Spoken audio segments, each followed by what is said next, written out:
की पीएम ने social media पर पीएम मोदी के साथ फोटो पोस्ट की और एक दूसरे को अच्छा दोस्त बताया। क्लाइमेट डिप्लोमेसी में हमारे वजीर-ए-आज़म थोड़े बुझे बुझे नजर आए, जबकि नरेंद्र मोदी तो फ्रंट पे छक्के खेल रहे थे, बल्कि इटालियन प्राइम मिनिस्टर तो सेल्फियां ले रही थी, तो वो बड़ा इस वक्त इंटरनेट पे सेंसेशन बनी है। How do you see this particularly हमारे वजीर-ए-आज़म का सिर्फ फंड की बात करना, पैसों की बात करना और कोई इनिशिएटिव ना देना।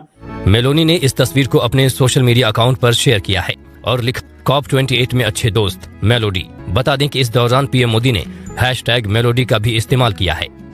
पाकिस्तान के कार्यवाहक प्रधानमंत्री अनवारुल हक काकर को एक मुस्लिम देश में हो रही वर्ल्ड लेवल की कॉन्फ्रेंस में किनारे लगा दिया गया। लॉस एंड डैमेज फंड के हवाले से हमें पैसे दे दें। एक तो बहुत ज्यादा उनको ये क्रिटिसाइज किया गया है। दूसरा, ताड़ साहब, ये हमें ये भी क्रिटिसाइज किया गया है कि हमारे प्राइम मिनिस्टर को उन्होंने पूरी पिक्चर के एक साइड कोने में खड़ा कर दिया। और कई लोग कह रहे हैं कि नरेंद्र मोदी इस वक्त ग्लोबल लीडर के तौर पे सामने आए हैं और वो फ्रंट लाइन पे खड़े हुए थे। उज़्बेकिस्तान के प्राइम मिनिस्टर से मिले, फौरन मिलके शुरू हो गए कि यार हमारे तो हालात ये हैं, बताओ कहाँ से पैसे लाएं, चलो कुछ नहीं तो तुम हमें LNG दे दो, इस तरह लगे रहे। भारत के प्राइम मिनिस्टर मिले, मतलब इटाली की प्राइम मिनिस्टर हों या कोई और दूसरे जितने लीडर थे, भारत के प्राइम मिनिस्टर श्री नरेंद्र मोदी जी से ऐसे मिले जैसे अपने किसी बिछड़े हुए भाई से या किसी गहरे दोस्त से मिलते हैं। चीमा साहब, मोदी साहब के साथ काकड़ साहब का कंपैरिजन बनते नहीं। वो दुनिया की 5th लार्जेस्ट इकॉनमी है और काकड़ साहब मुझे इस तरह लग रहा है कि वहां जर्सियां स्वेटर लेने गए थे तो उन्हें पता चला कि यहाँ पे कॉन्फ्रेंस हो रही थी। क्या पाया तुम भी मिल जाओ किसी मुझे हो सकता है तो वे कोई पैसे दे दे। मैंने तो बताया काकड़ साहब शॉपिंग के जर्सियां स्वेटर सुना सेल पर लगे हुए थे क्रिसमस की वजह से, तो उन्होंने कहा मैं तो वैसे ही आया हुआ था यहाँ पे, वो कुवैत से पैसे लेने थे, तो पता चला यहाँ पे COP28 है, चलो हो सकता है कोई फोटो आप हो जाए।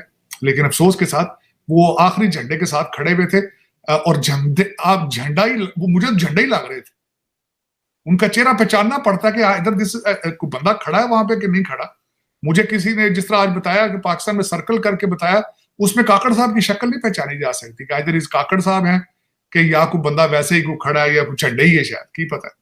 लेकिन ये कि चीमा साहब देखिए, दुनिया आपको क्यों, आपको फ्रंट क्यों खड़ा भी क्यों करे? आप दुनिया को कोई पार्टिसिपेट कर रहे हैं किसी चीज में, आप कोई कंट्रीब्यूट कर रहे हैं? आप स्वाय रिश्वत, करप्शन के, फ्रॉड के, धोखे के, डबल गेमों के, दहशतगर्दी की सेल्समैन आप बने। आप इसके अलावा दे भी क्या रहे हैं दुनिया को? दुनिया क्यों आपको फ्रंट लाइनों पे खड़ी करे? दुनिया आपसे क्यों मिले भी क्यों आपसे? मेरा ये क्वेश्चन है। चाइनीज जिनके आपने सूबे बना दिए, बल्कि चीमा साहब जब आपने CPEC आप बेचा था पाकिस्तान, आपने ग्वादर बेचा था, आपके हर शहर के अंदर बैंक ऑफ चाइना की शाखें खुल रही थी। आपके हर शहर के अंदर चाइनीज जबान सिखाने की चीजें हो रही थी। बच्चियां जा रही थी, शादियां विक रही सन, कुड़ियां तुहाडियां को 3000 कुड़ी बेच रही थी चाइना। आज जो भी बंद ने तुहाडे वो भी परा हुआ है क्योंकि डॉलर आ रहे हैं। कोई फॉरेन पॉलिसी, मुझे कोई एक्सप्लेन तो करे फॉरेन पॉलिसी क्या है। दुबई में एक क्लाइमेट चेंज के हवाले से कॉन्फ्रेंस हुई जिसमें दुनिया भर के लोग आए और हमने देखा कि पाकिस्तान ने उस वक्त, पाकिस्तान का ये जो केयरटेकर प्राइम मिनिस्टर, ये सिर्फ घूमता फिरता रहता है। हिस्ट्री में किसी ने इतने ट्रिप नहीं किए, फॉरेन ट्रिप जितने इसने किए। इसने कोई मुल्क नहीं छोड़ा, अमेरिका से लेकर चाइना, ताजिकिस्तान, उज़्बेकिस्तान, इमारात तो ये तीसरी बार गया है, कुवैत, सऊदी अरब, मतलब घूम फिर रहा है बस। हालांकि इसका ये काम है ही नहीं। खैर, इसने पकड़ना शुरू किया, अपनी टीम को दौड़ाया कि यार भीख मांगने के लिए लोग पकड़ो। तो सबसे पहले इसको मिल गया डच डेलीगेशन, हॉलैंड का।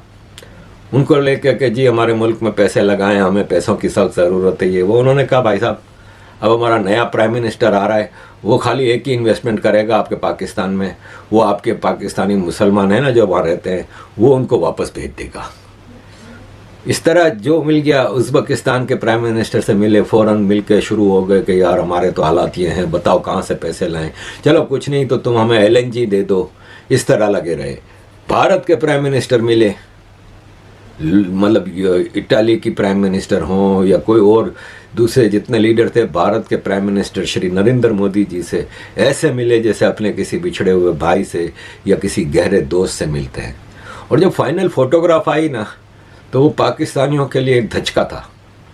उन्होंने सोचा मोदी जी होंगे कहीं कोने खचके में और हमारे कक्कड़ साहब तो इस्लाम की एटॉमिक पावर, इस्लाम का किला फ्रंट पे होंगे।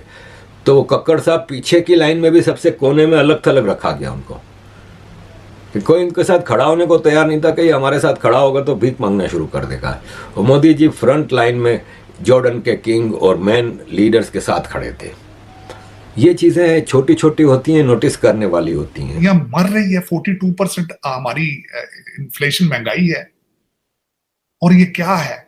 और कहते हैं जी हमारा 1% मिशन है। बंदे खोते हैं तो फिर रहे थे, मिशन कितों होनी? पेट्रोल तो लेके को नहीं सकता।